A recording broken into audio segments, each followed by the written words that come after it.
Emma Hayes stood on the cracked, overgrown driveway of 412 Sycamore Drive, the heavy brass key burning a cold circle into the palm of her hand.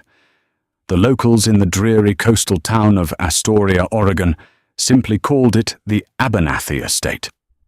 To Emma, a 32-year-old graphic designer fresh out of a bruising, financially ruinous divorce, it was something much simpler, a lifeline.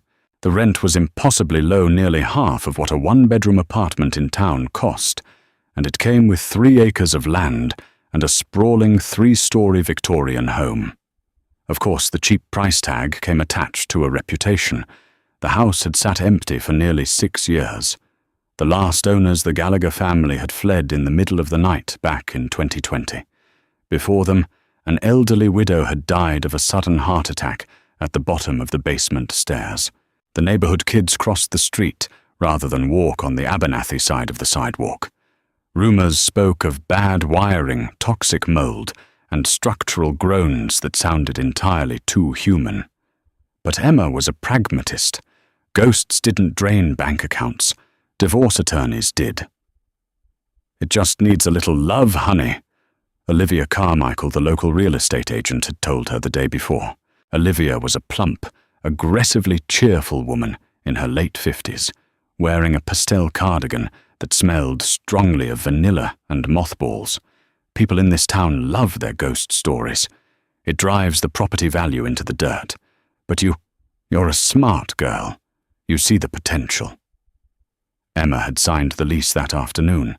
The first 2 weeks were surprisingly peaceful if drafty.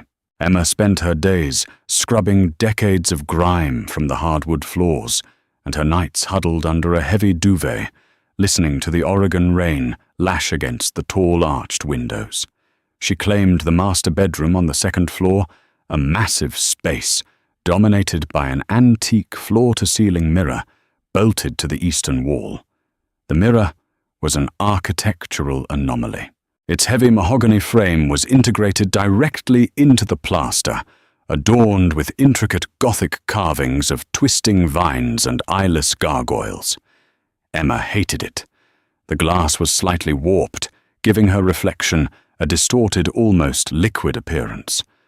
Worse, it was positioned directly across from her bed. She often woke in the middle of the night with the irrational, skin-prickling sensation that her reflection was sitting up while she was lying down. On the 15th night, the storm of the decade hit Astoria. The wind howled off the Pacific, tearing shingles from the roof and rattling the window panes like loose teeth. Emma awoke at 2 a.m. to a rhythmic, steady dripping sound. She turned on the bedside lamp. Water was pooling on the floorboards directly beneath the massive mirror. Cursing softly, Emma threw off the covers and grabbed a flashlight and a heavy iron crowbar she had been using to pry up old carpet tacks in the hallway. She needed to see where the leak was coming from, fearing the water would rot the floor right out from under her. The wall surrounding the mirror felt alarmingly soft to the touch. The wallpaper, a faded floral print, was peeling at the seams, heavy with moisture. Emma wedged the flat end of the crowbar between the mahogany frame and the plaster, intending to pry off a section of the molding to locate the source of the leak. She leaned her weight into the heavy iron tool. She expected a struggle.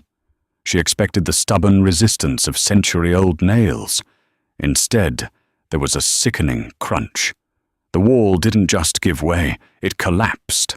A massive, jagged section of plaster and drywall crumbled inward with a deafening crash, kicking up a choking cloud of grey dust and black mold spores.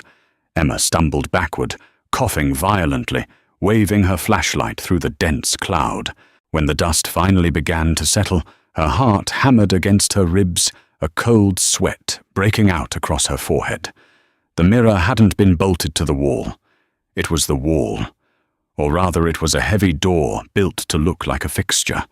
The collapse of the plaster had broken the rusted internal latch that kept it flush. The heavy mahogany frame had swung inward, revealing a pitch-black void where the solid wall should have been.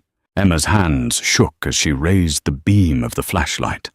She expected to see the exposed studs of the house, maybe a narrow crawl space for plumbing. Instead, the light cut through the darkness to illuminate a narrow, windowless room. The air that wafted out of the breach was stale, smelling intensely of copper-old paper and something sharp and chemical like ammonia. Emma stepped closer, her sensible, practical nature battling with a primal, screaming instinct to run. "Hello," she called out. Her voice was swallowed instantly by the dead acoustics of the hidden space. She crossed the threshold. The hidden room ran the entire length of the master bedroom. It was roughly 4 feet wide. Along the left wall, running behind the rest of the bedroom's plaster, was a makeshift living area. There was a rusted metal cot with a thin, stained mattress. Beside it, a wooden milk crate served as a table holding a battery-operated lantern, a stack of spiral-bound notebooks, and a heavy cast-iron bucket. But it was the wall facing the master bedroom that made Emma's blood run cold. The back of the massive antique mirror was not coated in silvering. It was perfectly transparent glass. It was a two-way mirror. Directly in front of the glass sat a battered velvet armchair. From that chair, a person could sit in absolute darkness and watch everything that happened in Emma's bedroom. The bed, the dresser, the door. It was all perfectly framed, like a sick, terrifying theater stage. Emma dropped the crowbar. The heavy iron clattered loudly on the wooden floorboards, the sound echoing down the narrow corridor. She stumbled toward the milk crate, her flashlight beam trembling wildly. She needed to know how old this room was. She needed to prove to herself that this was a relic of the past, a twisted secret left behind by the Gallagher family, or someone even older. She picked up the top notebook. The cover was thick with dust. She flipped it open. The handwriting was neat, meticulous, and agonizingly precise. October 14th, 2019. Josephine is restless today. She packed her bags again. I watched her fold her sweaters. She thinks she is leaving him. She doesn't know she's never leaving this house. Emma's breath caught in her throat. The Gallaghers. The last owners. The town rumor was that Josephine had run off with a lover, abandoning her husband and children. She flipped further into the book. November 2nd, 2019. Harrison is asleep. Josephine is weeping. I like it better when she weeps. This wasn't Harrison Gallagher's journal. Someone else had been in the walls. Someone had been watching the husband and the wife. Emma frantically tossed the first notebook aside and grabbed a second one. This one was newer, the binding less worn. She opened it to the middle. August 12th, 2023. The house is empty. I am hungry. Mother says she will find a new tenant soon. Mother says we need the money, but she knows what I need. I need a new bird for the cage. Emma's stomach plummeted.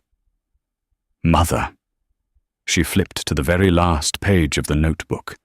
The ink was dark, fresh, unsmudged. May 2nd. Emma brought home a bottle of cheap Pinot Noir.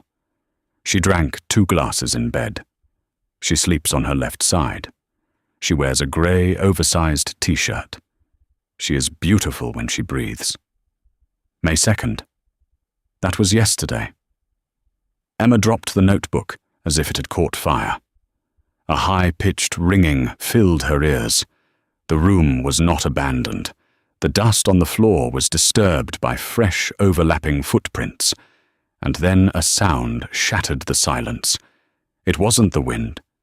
It wasn't the rain. It was the distinct, terrifying squeak of a floorboard. It came from the darkness at the far end of the narrow corridor, where the hidden room seemed to turn a corner toward the back staircase. Emma aimed her flashlight down the tunnel. The beam cut through the gloom, illuminating a figure standing perfectly still, about 20 feet away.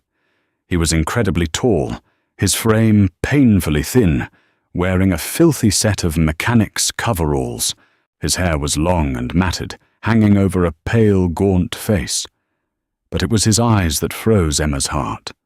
They were wide, unblinking, and locked directly onto her. In his right hand, he held a long, rusted hunting knife. "Mother said you were fixing the leak," the man whispered. His voice was a raspy, unused croak that seemed to scrape against the walls. "You weren't supposed to break the glass, Emma." Emma didn't scream. She didn't think. Pure, unadulterated adrenaline seized her muscles. She threw the heavy Maglite flashlight directly at the man's face. It struck him hard on the shoulder, sending him stumbling backward with a surprised grunt. Plunged into total darkness, Emma pivoted on her heel, scrambled through the gaping hole in the wall, and threw herself back into her bedroom. She didn't stop to grab her phone, her keys, or her shoes. She bolted out of the bedroom, threw her weight against the hallway door, and sprinted down the main staircase, taking the steps 3 at a time in the pitch black. Behind her, she heard the heavy thudding footsteps of the man bursting into her bedroom. "Emma!" He roared, the sound echoing through the empty halls like a demonic bellow. She hit the front door, her slick, terrified hands fumbling wildly with the deadbolt. She unlocked it, tore the door open, and threw herself out into the raging storm. The freezing Oregon rain hit her like a physical blow, but she didn't stop. She sprinted down the overgrown driveway in her bare feet, the sharp gravel slicing into her soles. She didn't stop running until she reached the main road, wildly waving her arms at the headlights of an oncoming logging truck. The truck slammed on its brakes, the horn blaring hydroplaning slightly before coming to a halt. Emma collapsed against the hood, sobbing her bare feet bleeding into the wet asphalt. The aftermath unspooled like a nightmare, playing out on the evening news. By dawn, the Astoria Police Department, led by Detective Ryan Mitchell, had surrounded the Abernathy estate.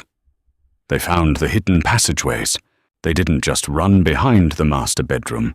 They laced through the entire house, connecting the basement to the attic with peepholes drilled into the guest bathroom, the kitchen, and the living room. They didn't find the man in the coveralls right away. It took a SWAT team 3 hours to corner him in a subterranean bunker dug out beneath the original foundation of the house.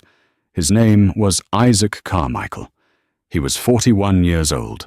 He was also the son of Olivia Carmichael, the aggressively cheerful real estate agent who had handed Emma the keys. The twists of the investigation left the entire town of Astoria reeling. Olivia Carmichael hadn't just been selling cheap real estate. She had been acting as a procurer. Isaac had a long, violent history of stalking and severe psychological issues. Instead of institutionalizing him, Olivia had hidden him in the walls of the Abernathy estate, a property she explicitly purchased under a shell LLC years ago. Olivia purposely targeted a specific demographic to rent the house to single women, usually vulnerable, recently divorced or estranged from their families.